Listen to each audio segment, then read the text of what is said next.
Buenas tardes a todos y bienvenidos al invitado de Radio Francia Internacional. Se acaba de inaugurar en la Galería Arroa, en la localidad de Neuilly-sur-Seine, al lado de París, una exposición de la escultora argentina Nora Ehrman, en la que con el título de Constelaciones íntimas nos muestra una serie de dibujos, grabados y esculturas en los que encontramos su visión poética sobre la vida y sus orígenes. Y precisamente para hablarnos de esta exposición y de su trayectoria en el mundo del arte, Nora Ehrman ha sido tan amable de venir a nuestros estudios. Buenas tardes, Nora. Buenas tardes, Jordi. Gracias. Y sobre todo, gracias a ti por aceptar nuestra invitación. Permíteme que explique antes que nada que has nacido en Buenos Aires en 1958, donde vas a empezar muy pronto a formarte en varios talleres de escultura. Pero me contabas hace un momento que ya a los 3 años tenías claro que querías ser escultora. ¿Es cierto eso? Sí. Yo empecé en un taller que quedaba al lado de mi casa, la casa de mis padres, y tenía 3 años y muy prontamente les dije a mis padres, no entiendo por qué tengo que ir a la escuela, porque yo quiero ser escultora. ¿Para qué perder el tiempo yendo a la escuela? ¿Cómo se lo tomaron tus padres? Mis padres me dijeron, si querés ser escultora, serás escultora, de momento vas a ir a la escuela. ¿Había artistas en tu familia, quizás? Mis padres eran muy creativos en general. Mi padre hacía dibujo para la prensa. Justamente hacía un artículo que salía 3 veces por semana que se llamaba La ciencia en pocos trazos. Y mi mamá era abogada, pero en su campo era muy, muy creativa. Y los dos eran muy creativos. A finales de los 70 vas a venir aquí a Europa, a España primero. El clima argentino de la dictadura no era muy propicio, ¿no?, a veleidades artísticas. No era muy propicio a habilidades artísticas, por supuesto, pero tampoco a la vida, porque muy poca gente podía sobrevivir en esa atmósfera tan opresora, tan angustiosa, tan terrible. En aquellos años tienes 16, 17 años. Un adolescente sufre mucho más todavía de ese clima, ¿no? Bueno, no sé si sufre más. Yo pienso que cualquier persona sensible sufre de ese clima terrible que es una falta de respeto permanente en todas las circunstancias, ¿no? ¿Qué es lo que te llevó a dejar Argentina? Bueno, la situación política que era terrorífica. Era tan terrorífica que no se podía vivir, era asfixiante. ¿Te sentiste amenazada alguna vez? Por supuesto. España era un destino soñado, se habla español, acababa de morir el dictador Franco. Exacto. Yo tenía la ilusión de llegar de una dictadura terrible a la democracia, maravillosa, pensaba. Pero claro, el dictador Franco había durado 40 años. Y la gente había integrado de alguna manera toda esa manera de ver el mundo, ¿no? ¿Cómo fue tu llegada a Madrid? Yo llegué a Madrid y me recibieron amigos de mis padres en su casa, por suerte. Y lo mismo que había pasado cuando tenía 3 años volvió a suceder de alguna manera, porque todos los adultos me decían, tenés que ir a la Escuela de Bellas Artes. Entonces fui para contentar a los adultos. Y cuando llegué había un profesor de grabado, justamente, técnica que después desarrollé mucho, y me recibió, y era una tan mala persona que dije, si es para desaprender lo poco que sé, gracias, y me fui. A los 2 días encontré un local a 200 metros del Museo del Prado. Lo agarré, lo arreglé todo, yo misma, como un obrero, y ahí abrí una escuela a los 17 años de escultura. No está mal, ¿no? En la calle Moratín 16. Dulce inconsciencia de la juventud. Exacto. No solamente eso, que llamé a la prensa y vinieron todos y se llenó la escuela. Allí en Madrid vas a llegar incluso a exponer en el Centro Cultural de la Villa de Madrid, en la Plaza Colón. Exactamente. Bello centro. Un lugar hermosísimo. ¿Fue quizás la más importante que hiciste en Madrid? Sí, sin lugar a dudas. Sin lugar a dudas fue, por empezar, en espacio, porque el espacio es muy, muy grande, ¿no? Y también por lo que hice, porque fue una cosa muy particular. Yo trabajaba en aquella época con cerámica, material era la cerámica, y hice un montón de piezas que tenían roturas y yo las había como cosido con broches metálicos de bronce, ¿no? Lo cual fue muy sorprendente y la prensa estaba muy descontenta y yo estaba muy contenta de que hablen tan mal de mí, ¿no es cierto? Porque eso hizo tanta propaganda que se vendió toda la exposición. Fue maravilloso. Se hablaba ya de movida madrileña en esos años. Empezaba a hablarse de la movida, todavía no era... Empezaba, sí. Empezaba Almodóvar también. ¿No te sentiste demasiado bien en Madrid? Porque vienes a París unos años más tarde, ¿no? Pocos años más tarde. Me quedé 5 años en Madrid, después fui a Nueva York y después me vine a París en el 82, efectivamente. ¿Qué tiene París que no tenía Madrid en aquella época? Agua. ¿Lluvia? No. El Sena, agua, humedad. Madrid tenía una sequía terrible que era muy difícil para mí, que me interesó particularmente en el tema de la germinación de la vida, de la eclosión de la vida. Es un país seco, Castilla. ¿Fue difícil venir a París para ti? ¿Hablabas francés ya quizás? Sí, solamente sabía la palabra oui. No sabía nada más, no sabía tampoco decir no. Mucha gente no sabe decir que no. No, pero en francés, en español sí, todavía sí. Hablando de tu trabajo, no podemos evitar pensar, viendo tus esculturas, a formas microscópicas de vida. Desde siempre la ciencia te ha interesado, ¿no? Quizás era tu padre que trabajaba en ciencia, ¿no?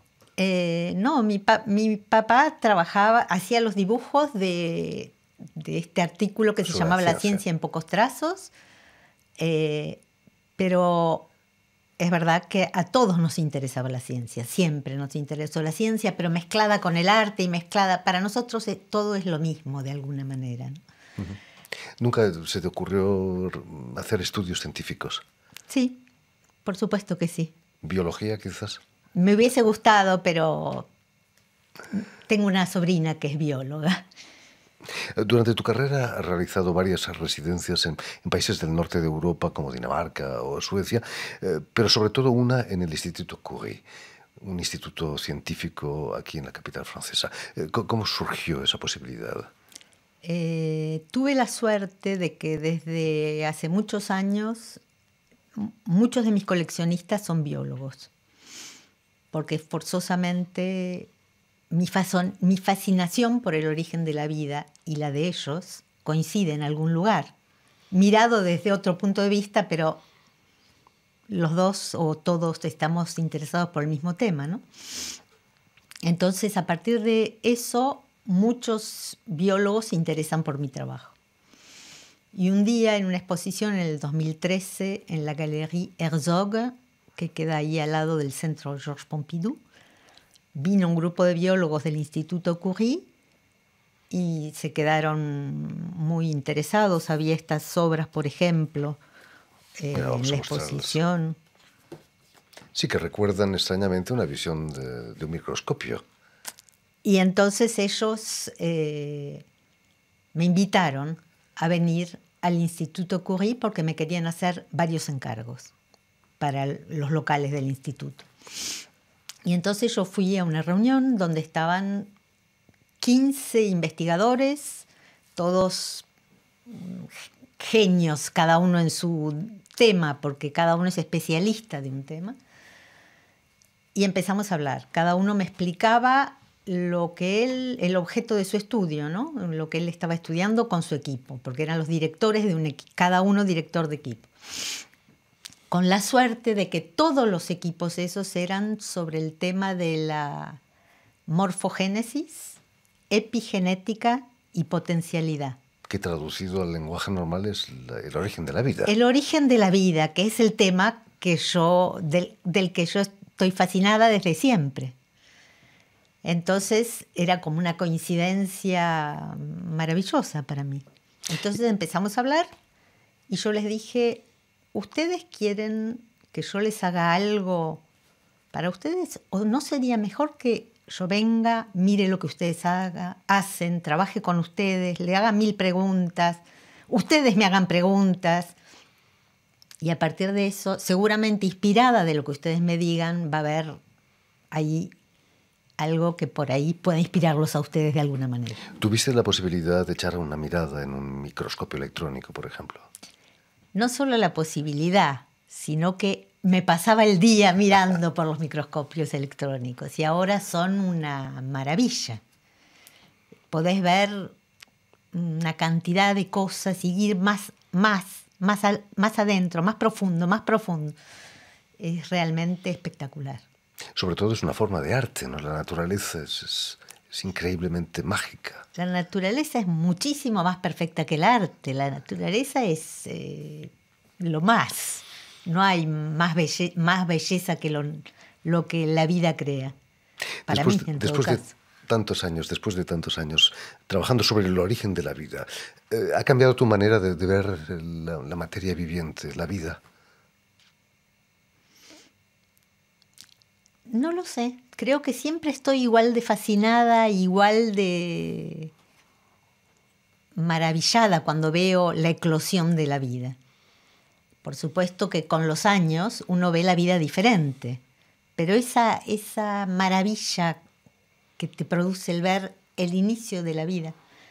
Justamente uno de los investigadores de Curie, hablando de mí, decía, cuando ella vio en el momento en que el corazón del pececito, del huevo del pececito, se puso a latir, era una cara de inspiración. Y es verdad, cuando yo vi dentro de un huevito microscópico, que no se ve, por supuesto, al ojo, pero al microscopio, ese movimiento de latir fue maravilloso. Todos venimos de ahí. Claro. Nuestro corazón un día también empezó a latir como el de ese pececito, ¿no? Increíble. Durante tu carrera has realizado, como decíamos, residencias en los países escandinavos, en Dinamarca, en Suecia. ¿Qué te ha interesado de esos países fríos del norte de Europa? Bueno, ellos me invitaron y yo fui a descubrir como uno puede ir a descubrir cualquier cosa que no conoce, porque en realidad hace varios años me di cuenta que lo que más me gusta hacer es lo que no sé hacer. Entonces, cuando me invitan a un lugar que no sé, que no conozco, que nunca fui, me da ganas para descubrir, sepa o no lo que voy a hacer, ¿no? En Dinamarca descubrí gente maravillosa, un país que me encantó, y pensando que no iba a poder hacer gran cosa porque estaba en el mismo tiempo en la residencia de Curie y me fui en el medio a Dinamarca, fue una fuente de inspiración espectacular. Tienen una pasión especial por el diseño en Dinamarca, ¿no? Sí, sí. Y es hermosísimo lo que hacen. Y vuelves al Instituto Curie. Precisamente, qué mujer, ¿no? Marie Curie, el hecho de que lleve el nombre de esa gran mujer, gran científica, que tuvo que luchar de una manera increíble para hacerse un hueco en la ciencia, ¿no? Así es, sí, una mujer impresionante, polaca, como mis 4 abuelos. 2 premios Nobel, además. Sí, 2 premios Nobel tuvo ella, sí. Una maravilla. Nora Ehrman, volviendo a la exposición que acabas de inaugurar en la Galería Arroa en Neuilly-sur-Seine, nos llevas de nuevo de vuelta al origen de la vida también. Sí, al origen de la vida, y como muchas veces yo trabajo de manera circular, ¿no? Me acerco y me alejo de las mismas ideas desde el principio y vuelvo, y me alejo y vuelvo de una manera transformada. Si mirás en la primera página de este catálogo, que es aquí, mira. Este catálogo es de 1991. Vos ves estas sombras de una de mis esculturas. Y ahora lo que estoy mostrando en esta exposición son los grabados de constelaciones íntimas que están por acá, que hice en Suecia, justamente en la residencia de Suecia. Ajá. Pasas de lo infinitamente pequeño a lo infinitamente grande, ¿no? Sí, es para mí bastante similar, ¿no es cierto?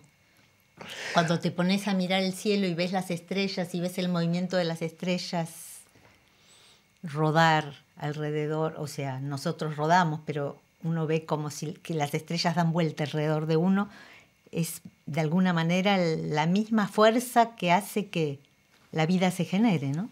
La próxima residencia deberás hacerla en un telescopio gigantesco.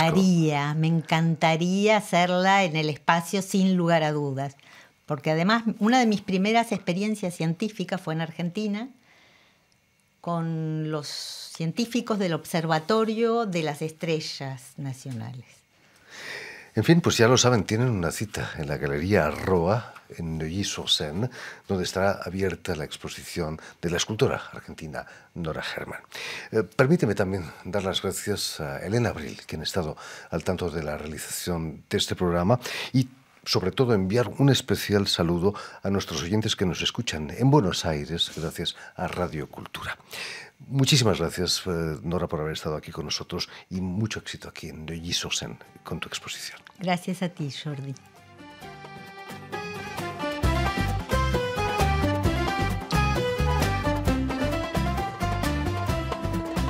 Jamila, devant son miroir, veut être la plus belle ce soir. Elle se mue en princesse kabyle, revue par Cécile B2000. Jamila, Jamila, Jamila, Jamila, plus belle encore que Dalida. Jamila, Jamila, Jamila, Jamila, une blonde platine dans la casse-main. Jamila, la musique déclenche chez elle un balancement des hanches. La chorégraphie qu'elle invente, c'est plus un twist qu'une danse du vent. Jamila, Jamila, Jamila,